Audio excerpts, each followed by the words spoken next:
This is week 5, part 1. Part 1, date. Today, Charles Dickens. Charles Dickens was born on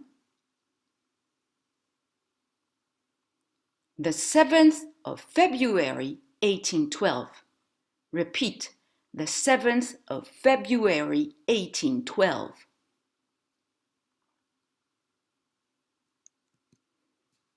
Charles Dickens was born on the 7th of February, 1812. Part 1, question. Attention, une nouvelle question aujourd'hui. Are you ready? Qu'est-ce que c'est que cette question?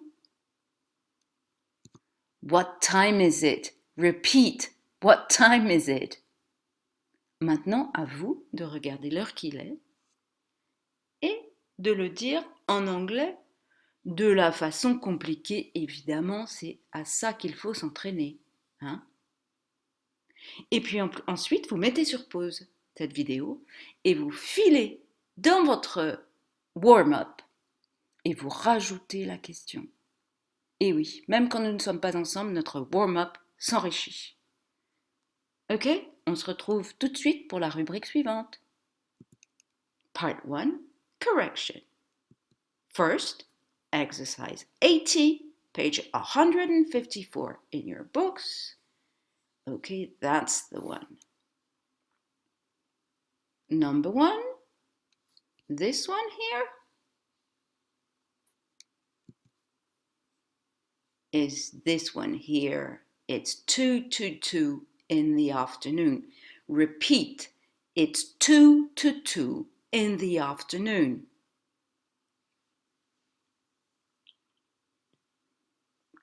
Next, this one here. It's quarter to 5 a.m. It's quarter to 5 a.m. Repeat, it's quarter to 5 a.m.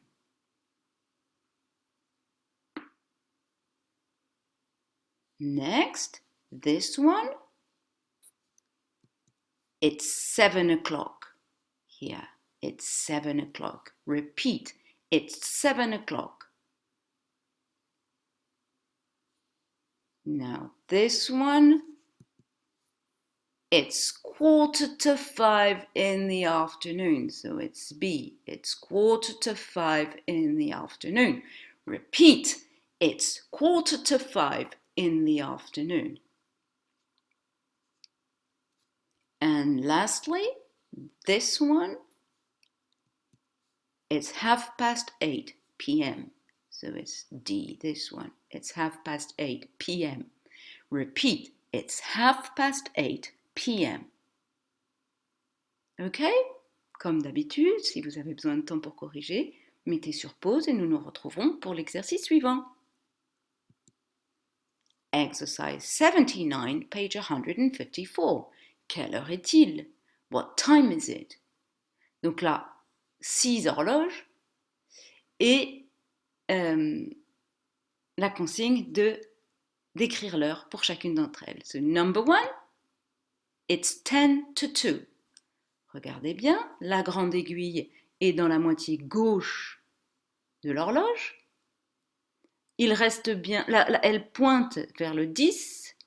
Il reste bien 10 minutes avant d'arriver à 2 heures pile. Ok? Donc ça donne it's 10 to 2. Repeat, it's 10 to 2. Number 2. It's 9:15. Regardez ici, la grande aiguille pointe sur le 3. Ça signifie bien, donc elle est dans la moitié droite. Donc ça signifie bien que 15 minutes sont passées depuis 9 heures pile. Et donc on dira 9:15. Number 3. It's 5:30. Même chose ici. Oui, voilà. La grande aiguille est sur le 6, ça veut dire que une demi-heure, 30 minutes, une demi-heure s'est écoulée depuis qu'il était 5 heures pile. Ok? Donc on dira half past 5. Ok? Jusqu'à half, on est dans past. Là, on considère que c'est la fin de la moitié droite. Past. Ok? Number 4, it's 20 to 6. La grande aiguille se trouve dans la moitié gauche. Il reste 20 minutes, entre 8 et 12, 20 minutes pour se rendre à l'heure pile de 6 heures. Ça fera donc 20 to 6. Next, it's quarter to 9. Donc, il reste, vous voyez, un quart d'heure dans la moitié gauche pour aller à 9 heures pile. Donc, c'est quarter to 9. And number 6, it's 20 past 1. Donc là, la grande aiguille est dans la moitié droite. Donc on compte les minutes qui sont passées depuis qu'il était 1 heure pile, c'est-à-dire 20. Donc ça fait 20 past 1. Ok? Donc j'ai un peu zappé la répétition. Alors on reprend. Listen and repeat. It's 10 to 2. It's quarter past 9. It's half past 6. N'importe quoi. It's half past 5. Repeat, it's half past 5. It's 20 to 6. It's quarter to 9. It's 20 past 1. Ok, à nouveau, si vous avez besoin de temps, mettez sur pause et nous nous retrouvons pour la correction de l'exercice suivant. Exercise 78, page 154. Il s'agissait là d'un exercice d'écoute que nous refaisons ensemble. Comme il m'a semblé, quand j'ai préparé la correction, je n'avais pas été très claire au moment d'énoncer la consigne de cet exercice et que je ne vous avais pas demandé de faire ce qui était inscrit dans votre livre, j'ai fait une sorte de petit mishmash pour la correction où j'ai mis diverses réponses. Ok, let's see this together. Number 1. 1.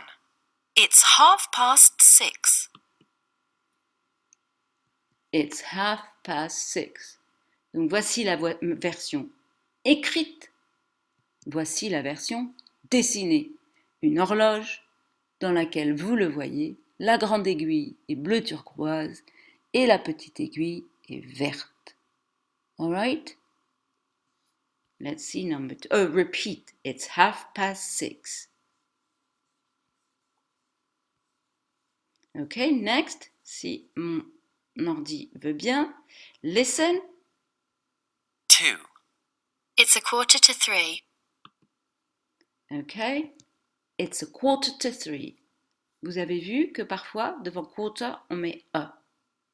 Très honnêtement, moi, spontanément, je le mets toujours. It's 2:45. Mais en fait, on l'entend presque pas. Écoutez la différence entre it's 2:45 et it's 2:45. C'est pas très important. Ok? L'horloge, du coup, ça donne ça. La grande aiguille sur moins le quart. Et la petite aiguille presque arrivée au 3. Repeat, it's 2:45. 3. 3. It's 7. It's 7. Donc sur l'horloge, ça donne ça. La petite aiguille sur le 7 et la grande sur le 12.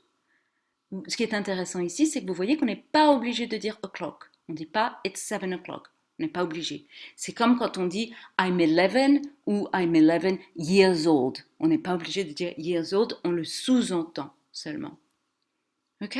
Number 4. Repeat. It's 7. Repeat. It's 7. Ok? Number 4 now, si la chose veut bien revenir. Okay, sorry about that. 4. It's 10 o'clock. It's 10 o'clock. Et voilà 5. l'horreur. Et je It's ne a veux plus quarter s'arrêter lui. 3. Excusez-moi, c'est un peu le bazar. Alors attendez, je reviens. On en est à It's 10 o'clock. Ok? Donc écrit, ça donne ça. Avec les aiguilles, ça donne ça. Maintenant, essayons de retrouver où nous en étions. Ici, voyons voir. It's 10 o'clock. Voilà pour le 4 et maintenant le 5. 5. It's a quarter past 5. It's a quarter past 5. Ce qui donne en aiguille, en dessin, cela. Quarter past 5.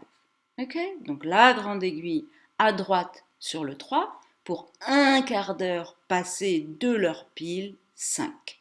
5. Ok? Repeat. It's a quarter past 5.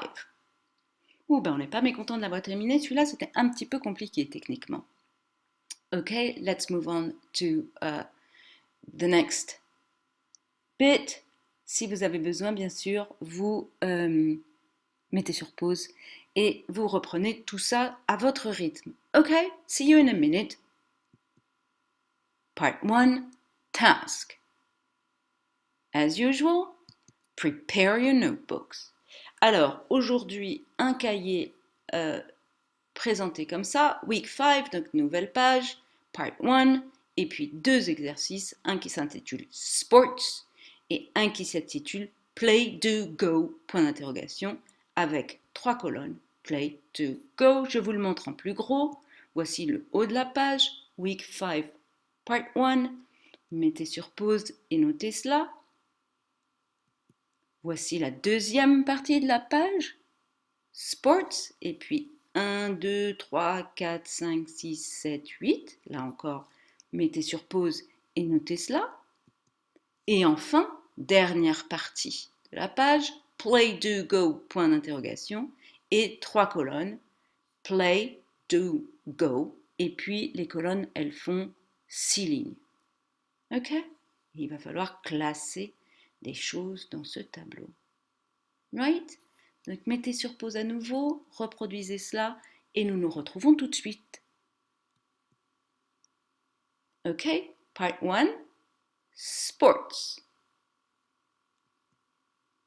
Alors, voici la consigne pour cet exercice.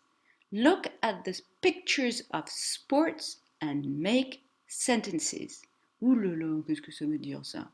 Regarde les images de sport et fais des phrases. Voici un exemple. 2 images de sport, handball et volleyball. Et on va choisir de faire cette phrase. I prefer volleyball to handball. Je préfère le volley au hand. Ou I prefer handball to volleyball. Je préfère le hand au volley. Vous n'en faites qu'une en fonction de votre réelle préférence. Ok? Si vous n'avez pas de préférence, eh bien ma foi, vous n'avez qu'à mentir, faire semblant. Alright? Donc voilà comment va se passer cet exercice. Je vais faire défiler des paires d'images comme celle-ci, comme celle de l'exemple. Et puis à chaque fois, vous allez mettre sur pause. Et dans le premier exercice, oui, c'est ça, ici, là, vous allez écrire une phrase à chaque fois. Donc il y aura bien 8 paires de sport. Ok? Ready? Let's go. Première paire, mettez sur pause et faites votre phrase. Moi, j'avance pendant ce temps-là. Cycling, swimming. Basketball, golf. Aerobics, karate. Soccer or football, rugby. Climbing, diving. Tennis, baseball. Yoga, gymnastics. running, horse riding. Oh, and that's the last one. Okay?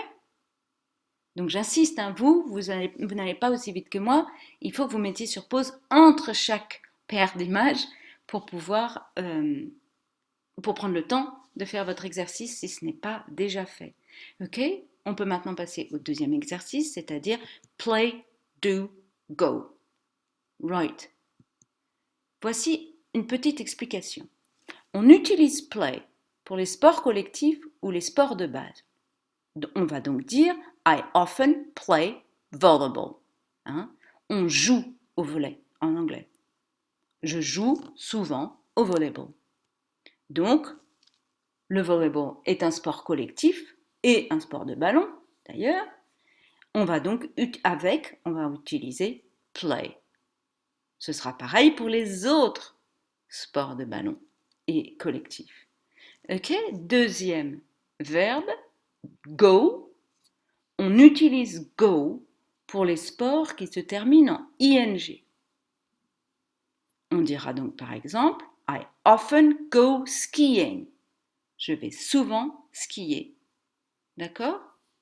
Donc les verbes qui se terminent en ing, on mettra avec le verbe go. I often go skiing. Et troisième verbe, on utilise do pour les sports qui ne nécessitent pas d'équipement. Par exemple, les arts martiaux. I often do martial arts. Attention, par équipement, on n'entend pas des props, des petits accessoires, ou une tenue particulière. Hein. On parle vraiment d'équipement comme le terrain de basket. Vous voyez ce que je veux dire. Ok? Donc on reprend les verbes, les sports collectifs et de balle et ballon, play. Les sports qui se terminent en ing, go. Et les verbes qui ne nécessitent pas d'équipement, do. Ok? I often play volleyball. I often go skiing. I often do martial arts. Often, souvent. Ok? Donc, ce que vous allez faire, c'est que vous allez retourner voir, utiliser tous les sports que vous avez notés dans l'exercice 1. Il y en a donc 16 et les classer dans le tableau Play, Do, Go. Ok? N'hésitez pas surtout à revenir là pour vérifier la règle. D'accord? Bon, eh bien, en ce qui me concerne, il ne me reste plus qu'à vous dire good luck. See you soon. Bye.